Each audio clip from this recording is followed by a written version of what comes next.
வணக்கம், இது விஜிஸ் கிச்சன். இன்றைக்கி சூப்பரான கோபி மஞ்சூரியன் தான் நம்ம வீட்டில் ரெடி ஆகிட்டுருக்கு. அதை எப்படி ரெடி பண்ணுறதுன்னு நான் சொல்கிறேன் வாங்க. இந்த பக்கம் கோபியை நம்ம வேக வச்சுட்டு இருக்கோம். இப்போ வந்து ஒரு கடாயில் எண்ணெய் விட்டுருக்கேன். 6 பெரிய பூண்டை இந்த மாதிரி உரித்து கட் பண்ணியிருக்கேன். அதை எண்ணெயில் சேர்த்துக்கிறேன்.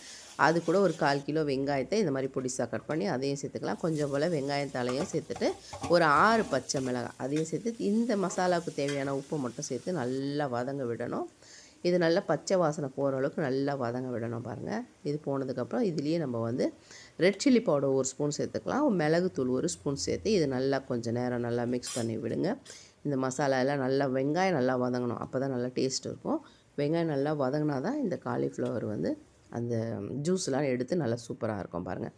இப்போ நான் சோயா சாஸும் டொமேட்டோ சாஸ் ரெண்டையுமே சேர்த்துக்கிறேன். ரெண்டையுமே சேர்த்து நல்லா மிக்ஸ் பண்ணி கொஞ்சம் சிம்மில் வச்சு இதை வேக விடுங்க.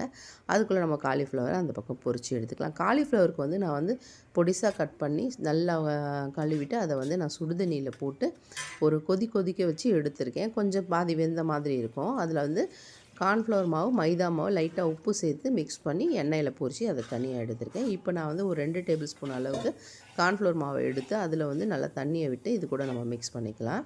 இது வந்து கட்டி இல்லாமல் மிக்ஸ் பண்ணணும். இது நல்லா பொறுமையாக கிளறணும். இப்போ இது நல்லா வெந்ததுக்கப்புறம் நம்ம காலிஃப்ளவர் பொரிச்சிருக்கோம் இல்லைங்களா, அதை எடுத்து நம்ம இதில் சேர்த்துக்கலாம். சேர்த்து நல்லா ஒன்றோட ஒன்று நல்லா மிக்ஸ் ஆகி வர அளவுக்கு அழகாக சூப்பராக கிளறணும். உடையக்கூடாது காலிஃப்ளவர். அதனால் பொறுமையாக ஒன்றோட ஒன்று மசாலா நல்லா மிக்ஸ் ஆகி வர அளவுக்கு கிளறணும்.